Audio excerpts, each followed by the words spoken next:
In a major political development, President Bola Tinubu has intervened once again in the long-running crisis afflicting Rivers State, directing an end to all impeachment proceedings against Governor Siminalayi Fubara.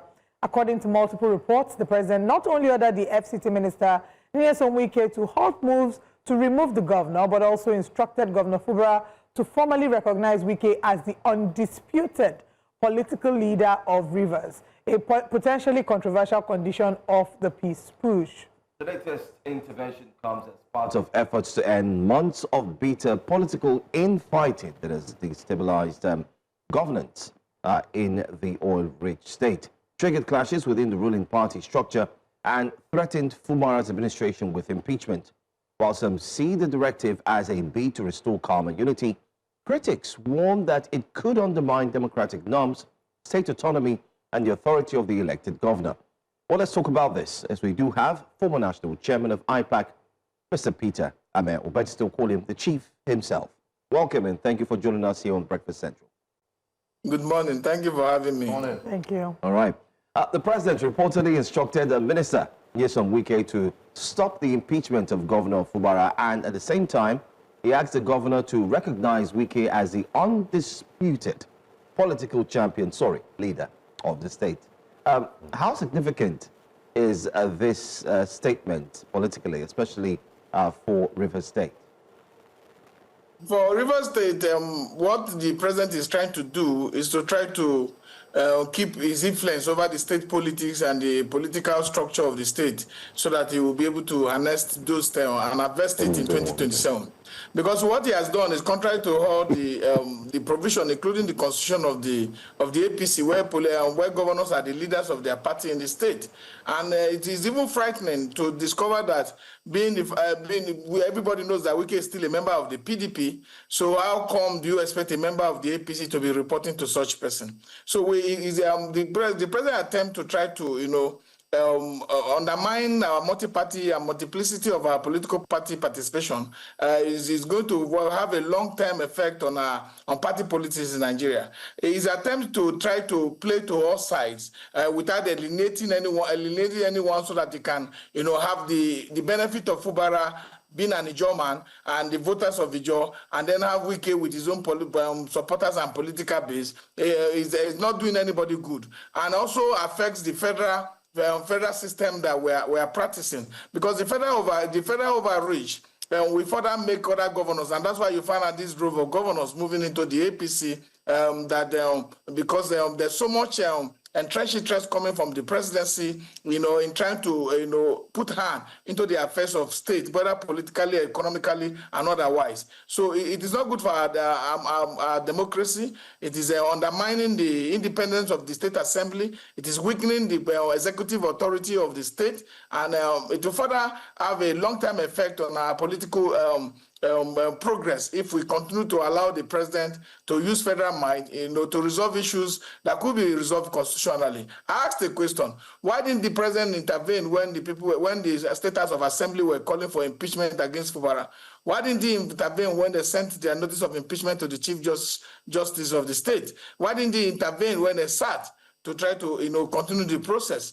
He only intervened after he found out that there's an obstacle to that impeachment. That obstacle came through a court judgment that was delivered in Rivers State and was served on the chief judge of the state.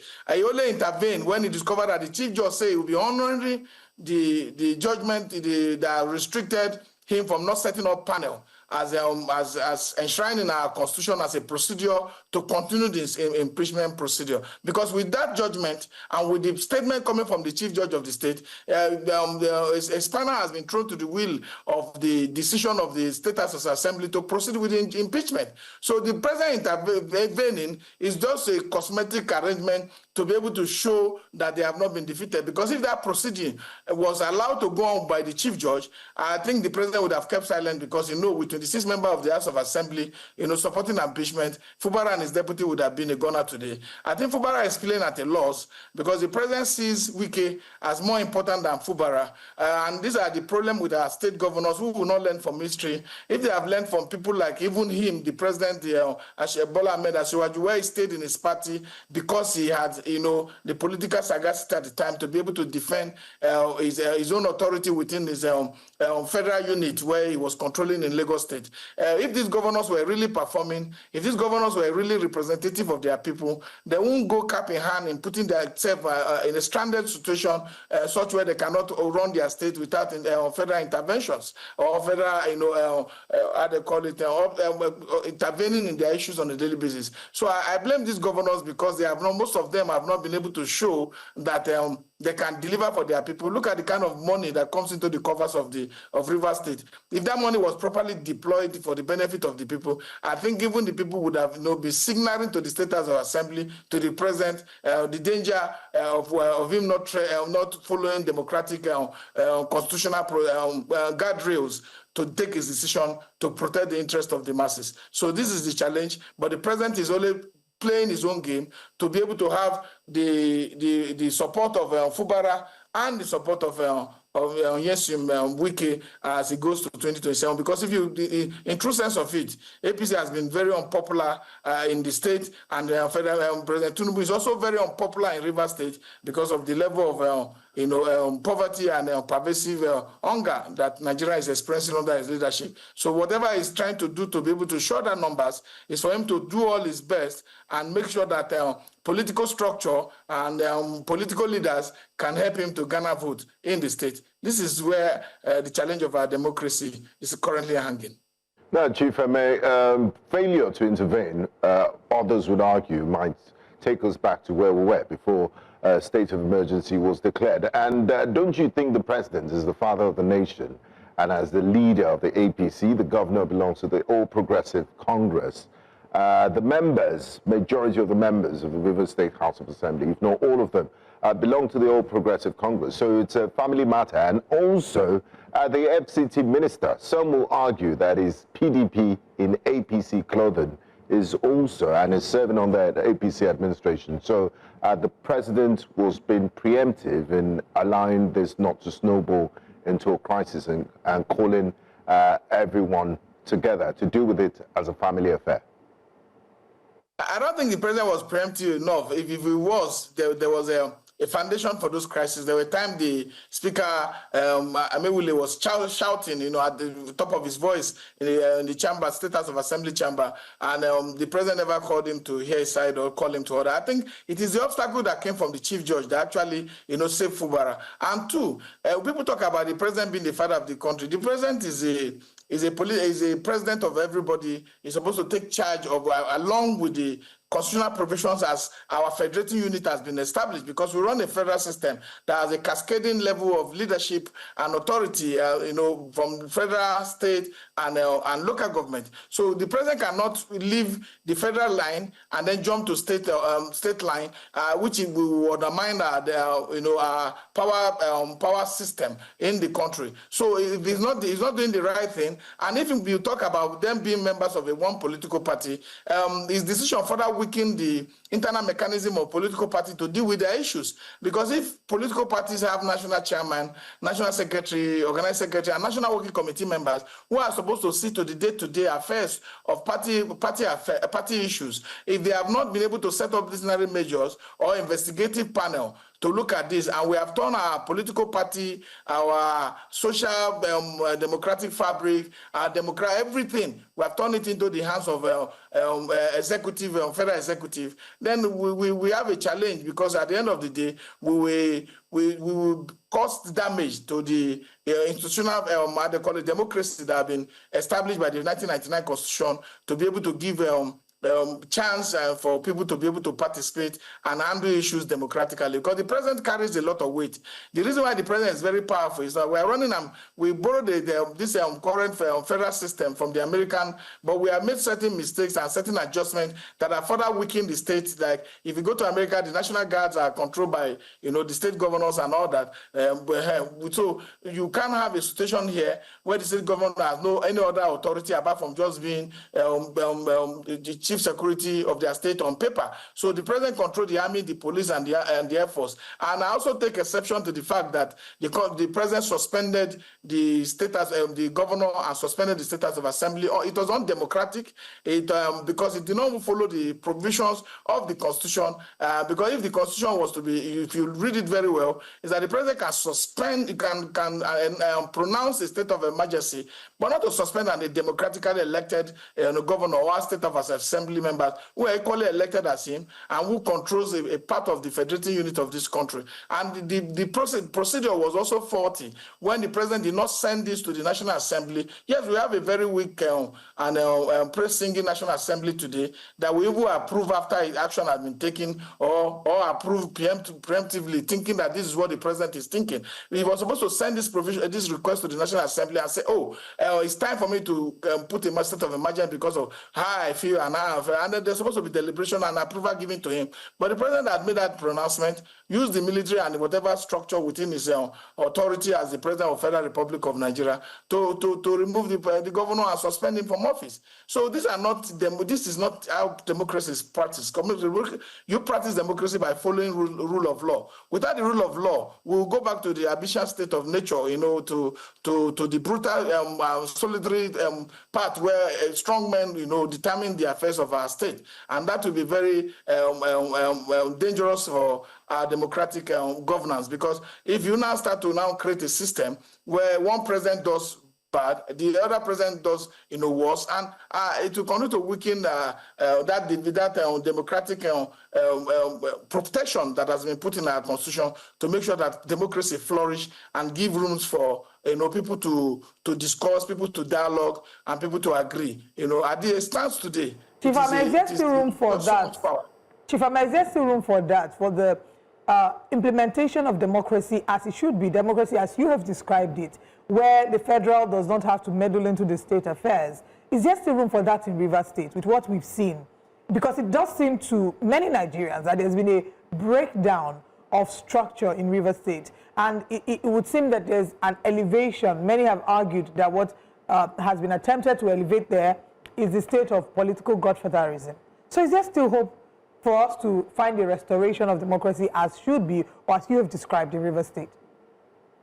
What we enjoy in Rivers State today, or whatever similar piece that you see, is a piece of a silence of the graveyard. And everybody is waiting to throw their shot during the election comes. But for us to save democracy, it's not just the responsibility of those who have been elected. If you go to civilized countries where we borrow this culture of participation, citizens' participation in governance, citizens' determination of how people are elected, you find out that the citizens' engagement. Our citizens disengage from governance immediately. Go to the ballot box. Maybe their candidate lost, or somebody who they voted for was elected, and then put a bracket in the house. You no longer can access them. They will disengage entirely from the process of participating, and then wait every 4 years for election, because they have forgotten that election is a during and post-election period. You are supposed to engage, do protests, call for short. You have left politics for politicians who are mostly very selfish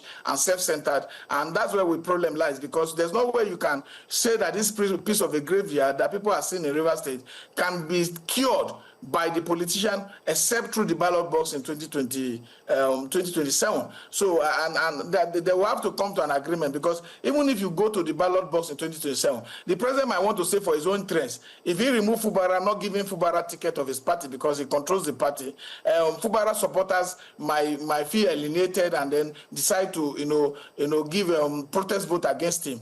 And if he decides not to, Wike will not have his 26 members of House of Assembly return and his local government chairman that they have donated to him. If he does that, he will also have be on the other short end of the stick with Wike. So what he will want to do is to be able to balance it. So if you go post-2027, Fubara will still be facing the same challenges if he's elected under the same scenario, and the 26 House of Assembly members will still be there. That means post-2027, there will still be agitations for impeachment and defense, and governance in the state will suffer. The people who are supposed to be the benefit of and enjoy the benefit and dividends of democracy, especially with the huge, humongous, call it, money that has been, allocated to the River State through the Federation account will still be at the very short end of the stick, and suffer the brunt of this continuous confusion, continuous putting personal interest above collective interest, and the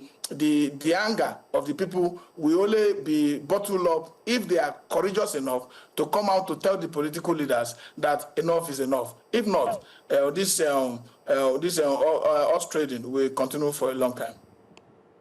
Okay, and also, I mean, we've talked about, many observers believe that this is an attempt to broker peace between the two powerful figures, between Governor Siminalayi Fubara and Nyesom Wike. The directive now seems to be tilting the balance of power towards Wike, because the president has said that he should be recognized as the political, leader of the state. How do the people of Rivers State receive this new directive? If I was from Rivers State, sincerely, I would not be happy, because you can. When Wike was governor, Wike stated clearly that the leader of the state is the governor. So you can't enjoy, then out of power you still hold the same authority, because the president is trying to force a power on the state. So the president believes in Wike more, because of his ability to to struggle vote, and then make sure that the president votes are recorded in whatever manner he deemed fit. So that the president believes in Wike more than Fubara, and I think if you judge from the president's reactions to what happened between him and Ambode in Lagos, I think the president is somebody who believes in Godfather to God's son system of politics. I think he in a silent chamber, we would be very angry with Fubara for trying to break those kind of culture that exists, and does not believe that the people really have the democratic authority to determine their own fate and determine the leaders through the instrumentality of the ballot. So it's clear that if anybody will fall, if anybody will fail during the course of this discussion ahead of 2027, the president will be willing to sacrifice Fubara. There's no doubt about that. Well. Now, finally, Chief Ameh, my question is, what's the state of politics in Rivers State with regards to the opposition? Because it seems like even the opposition is not taking advantage of this situation where you have a governor that seems to be beholden to Godfathers and other external influences. And if there's a viable opposition in the state, they would definitely take advantage of this, because they are not tied to any sort of on the table sort of deals. They will be committed to the people of Rivers State. Is there any opposition party in Rivers State, so to speak? For me, I'm a member of the Labour Party, and I've told people, that if you look at, since the governor is having this challenge, the opposition must, come up with their own plan to be able to talk to the people and say, look, you can't have a governor that is beholden to several forces, beholden to the president. He has to be beholden to the former Godfather, and also to a special interest like those who come to TV and say, oh, Governor Fubara is the leader, and then the president reverses it. These people are just trying to make sure as much as possible to use the situation of a desperate man, to gain some level of influence and resources. So we have a challenge with opposition forces in the state.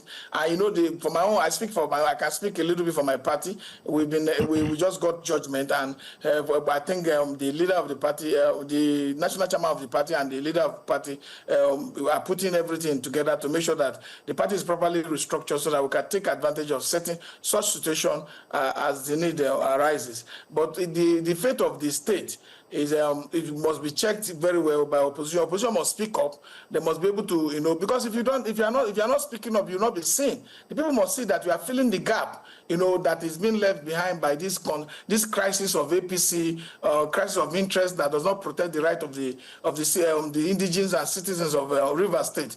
Like I've said in my opening, if you have, yesterday they were doing a Southeast Development Commission program in Enugu. When the OT went to the podium, you could see the kind of applause that he enjoyed. If a governor is performing, you don't need documentaries. You don't need to be beholden to forces. You don't need anything. The people will be happy, because whatever small performance a president, a governor, a senator does in Nigeria. Nigerians are easily overwhelmed by a certain level of performance. So they are very grateful people. It's just that it's unfortunate that we have people in power who do not see this and take this as an advantage to be able to, promote themselves and then rely on the authority of the people to seek for office. Right now they rely on federal might, they rely on manipulation of electoral processes, and you can see how the electoral act went. So this continues to be a challenge, but the people must rise up to the occasion, because the people are the ones who should be the greatest opposition to any level of policy that undermines participation, that undermines growth and development in the state or the federal government. All right. Thank you so much, former National Chairman of IPAC, Chief Peter Ameh. Thanks for joining us. And thanks for shedding light on the current situation in Rivers State and the President's involvement, what it means. We look forward to speaking to you again. Thank you. Thank you for your time.